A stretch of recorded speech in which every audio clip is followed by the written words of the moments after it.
need the money, you need a job that's going to satisfy you and you want to do, that you want to be caring, you really feel that you could help doing this, help a life, save a life, and then going for a job, applying for 4 jobs for the hospitals. I got a job in St. Andrew's Hospital, Bromley by Bow. Yeah. I went there for an interview. There was 3 people. Maureen Dixon, she was the head. Natalie, no. Nellie Wood. Anyway, I can't remember. The other one was she was the head nurse. And they asked me questions, and I answered them best way I could. And then, let me sit down for a while. Okay. So, yeah. And they asked me a question, what would I do if someone fell down walking in the ward, and how would I, attend to it? And I told them the way I would, and they agreed. And then, anyway, after that I left, and then a few days, just maybe about 3 or 4 days later, I got a letter to say I got the job. I was really shocked. I was so happy, and yeah, I was pleased. I didn't know what job I was getting, but all I knew, I was working with children or elderly people, and that's it. Or at like birth, maternity, yeah. So I went to a little room, a blue door, a little room, no heading, nothing on it to say what room it was. Hello, April. I don't know.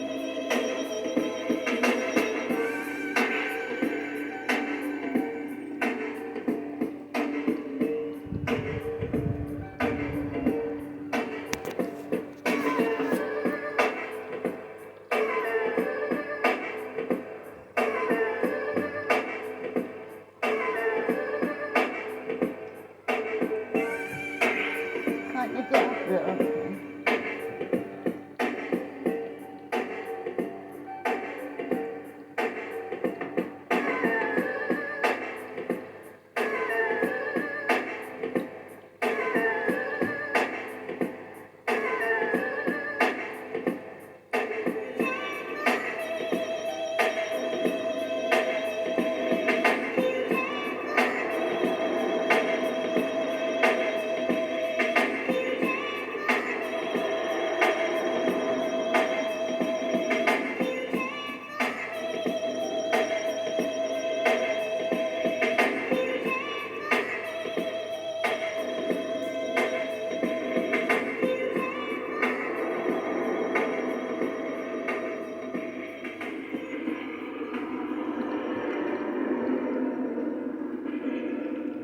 Leave it. No, April, leave it.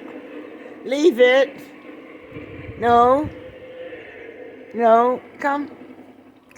No, leave it. I've got a little dead mouse in there. That's the second one. Not this week, in the last 2-3 weeks.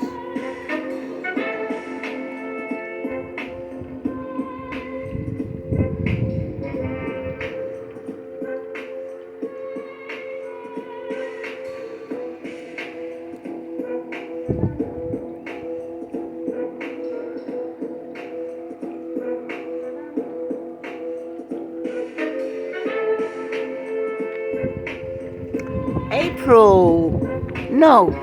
April, no.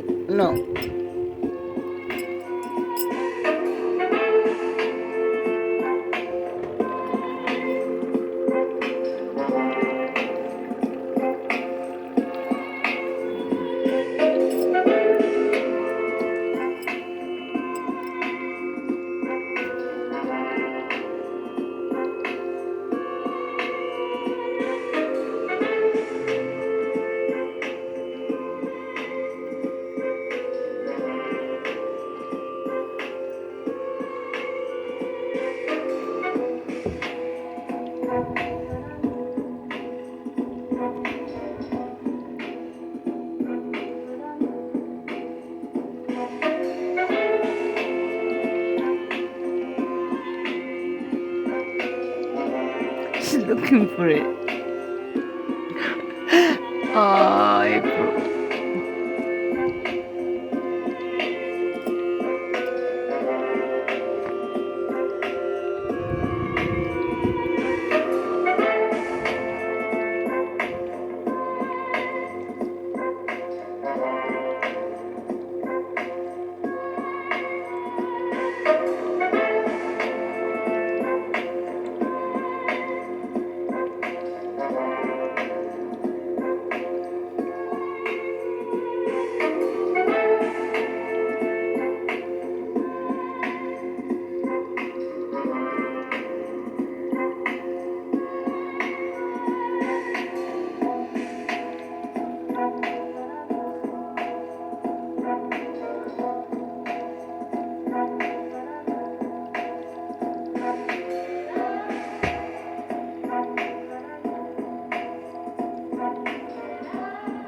Where is it? April. April. It's gone. It's gone. That's my dark wash on the floor.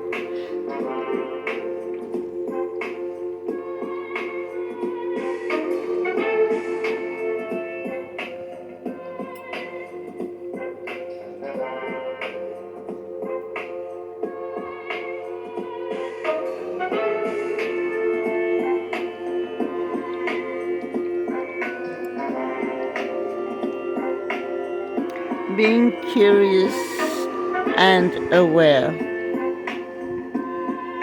Being conscious that she did drop it. I did take it out of her mouth. So where's it gone?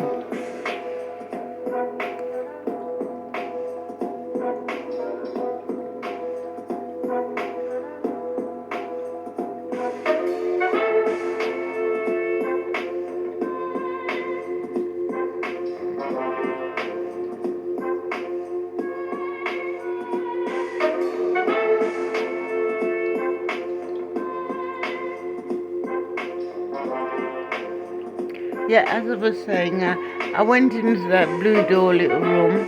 There was 3 people there. There was Pat, an English lady, Nadia, a girl from Jamaica, and myself. And I was sitting away from 2 of them, and I was doing files, just putting files in folders. And just filing, that's it. I did that for about 2 weeks, while the other 2 were on the phone making appointments. All I heard was, how far are you? How many months are you? Date of birth, name, address, appointment. That was it. So that's easy.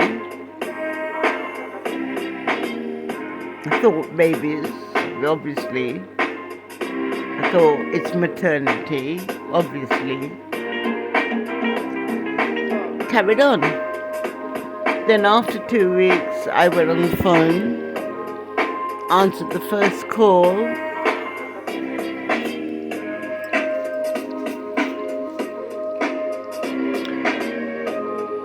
and the young girl said to me, hello, I'd like to make an appointment, please. I said, yes. And then she said, is that the abortion clinic? Or whether she said that before, because I hesitated, or whether she said it after, I really can't remember. That was like 2005. I answered the call, and then she said to me, is that the abortion clinic? I just shook my head. I looked at Nadia, I looked at Pat, and I just couldn't carry on. You know, I just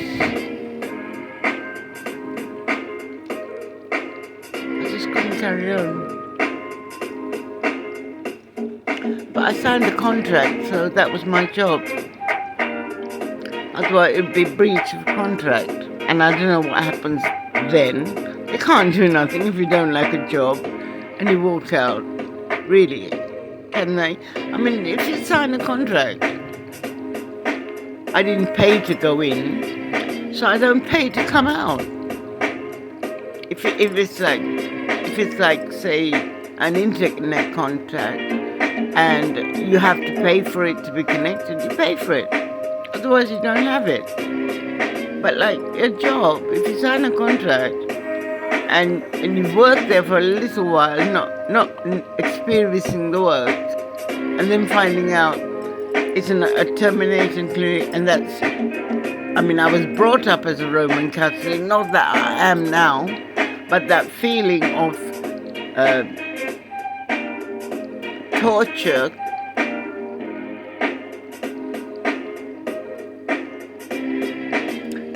destruction of a human fetus that two people joined together and made, and now under circumstances, the person should never have gone, the girl or the lady or the woman. No lady would come to the clinic. No lady would. That's why I said it. Any girl, any woman who comes there for a termination, it's wrong. It's wrong to be there. But then it's unfortunate if the girl was raped, abused, and then she's there for that reason. I can totally understand, understand and know how she felt or how she feels. Because once in my life I was at that stage because of the partner I was with.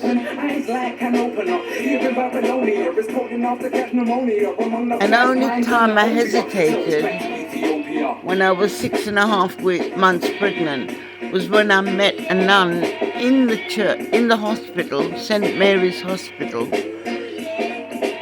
And I started talking to her, and that feeling of what I wanted was gone.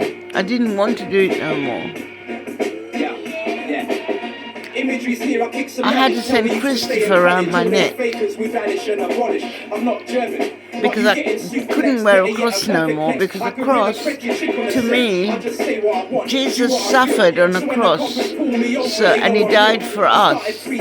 So whether he suffered and died for us and took that suffering away, or whether he suffered on the cross and gave us the suffering, which I see, life is suffering, survival, starvation, stagnation, situations,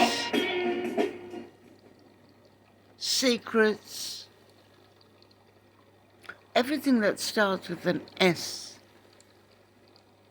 I believe it's the serpent that was on the tree of knowledge. The serpent, the sir. And that's why I don't like the English language, because the S is used for nonsense. Like C. I can see that.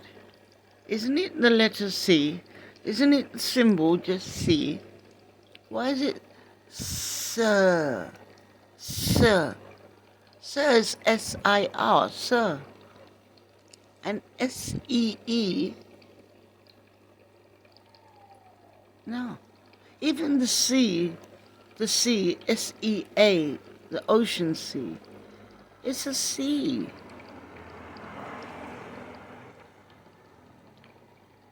But then the sound is K. And the S sound is S. But the word sound is C. Make sense of that. I don't know. Anyway, I worked under so much pressure. I cried. I didn't want to stay there. I asked for a transfer. I stayed there because nobody wants to work a job like that. Nobody. Then the English lady, Pat, she was much older than me. We used to go and have a cigarette together sometimes. Me and her got on well. Nadia was absolutely an angel. I loved her. I really did. I really, really did. I got on. So I stayed, carried on, making just appointments, not talking. But sometimes I got so involved in the girl that I said to her, darling, like, is this right what you're doing? And do you have to do it? And I saved about three babies.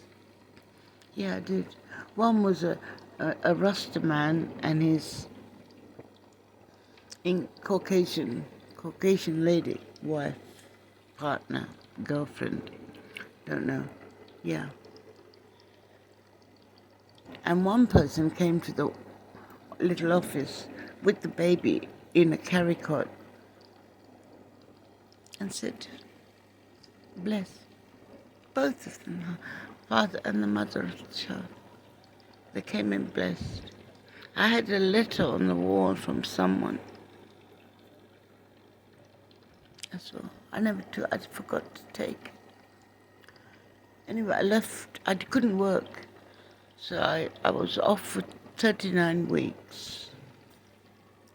I was so sick. My younger son, Spirit, CJ, he had to cope with so much. So much. I couldn't even talk. I was writing on paper and sending it, walking to the room and giving it to them. Him and his girlfriend. Nah.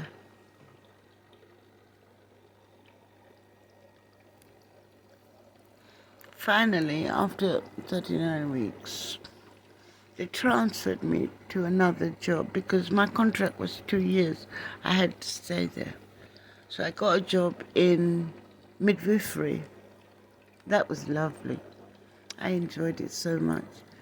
Going there into a room with a big pool and seeing a girl, a lady, woman, giving birth to a baby in the water, timing the contractions.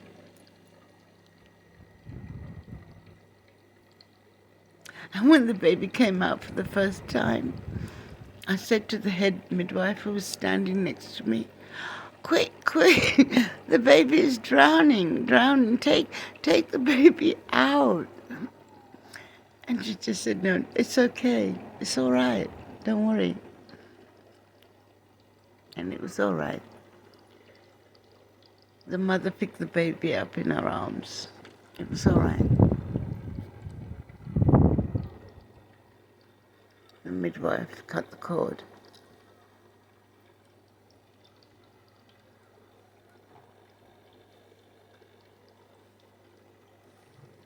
Then that was the first timing of her first contractions of a pregnant lady.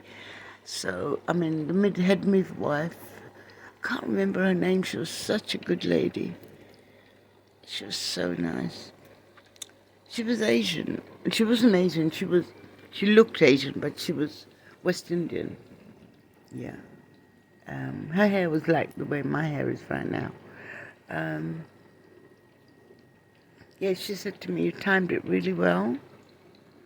Very good. And I was pleased. Then I sat down on my desk and just making scan appointments. That's what I was doing most of the time. Just making appointments for scanning, and also watching the water births and timing that when it happens. Congratulating everyone that left the wards carrying their babies. It was blissful.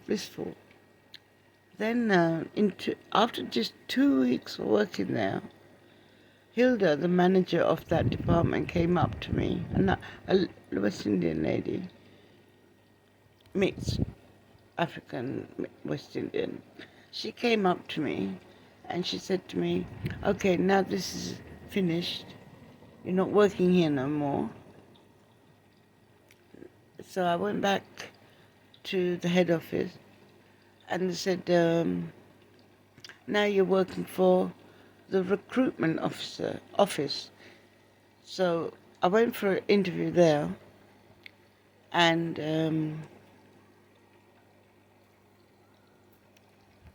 oh gosh, what's his name?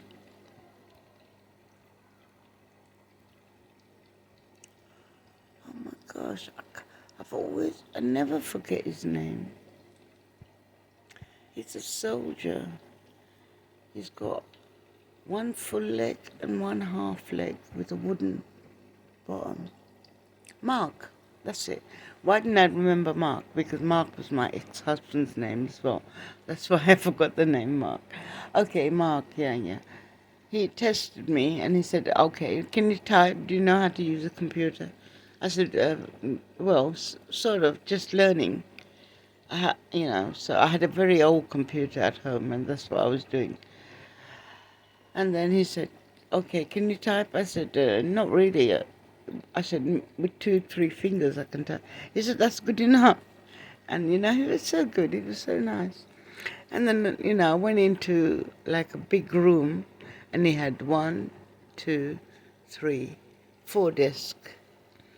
And desk and chairs, computers, telephones, files. It was nice. Let me just put some music on.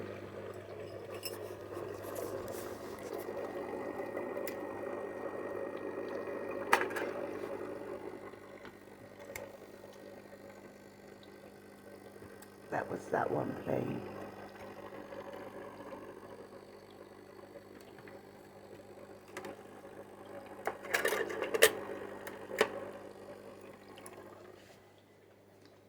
Where was that? Oh yeah, recruitment officer. So I felt I was a recruitment officer. I couldn't believe it. With my qualifications, how I got that job. Boy, I don't know. Maybe because I was stressed out, they gave me a job with importance.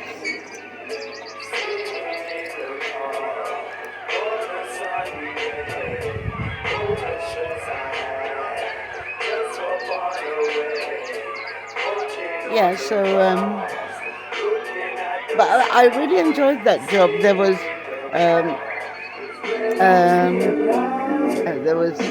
Mark, head office. He was right on the top, the first one in. Then there was Meena. She was a lovely Indian girl, really lovely.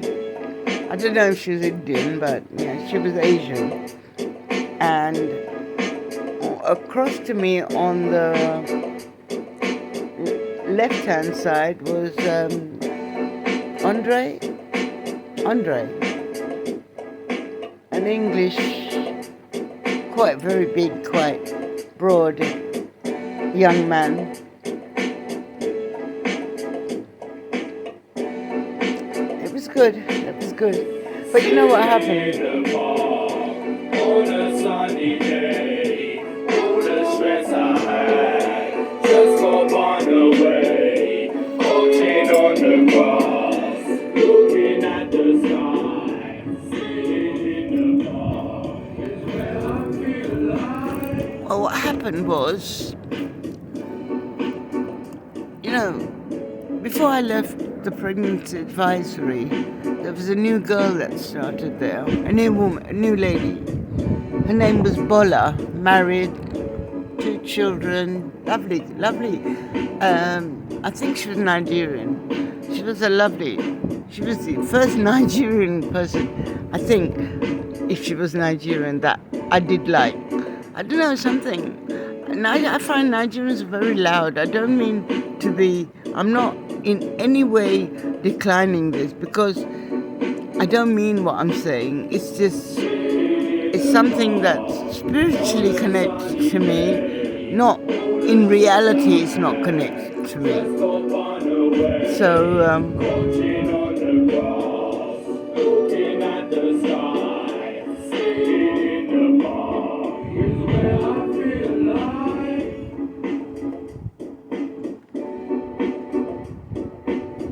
she's just strolling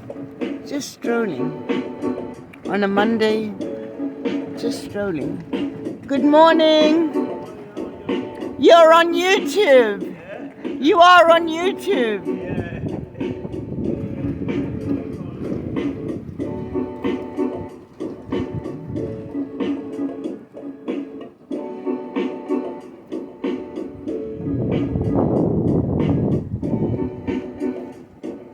Yeah, Bola. And, we used to meet in the canteen and we used to talk, and sometimes I just used to go and sit in the office, and that's what I did was wrong.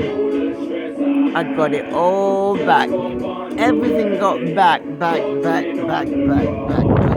Wow, I couldn't. I left that office. I went to work. I was dizzy. I was so hot. I couldn't walk. I went home. The next day I got ready. I went to work. Then as I got out of Bromley Bow Station, it started. I couldn't walk.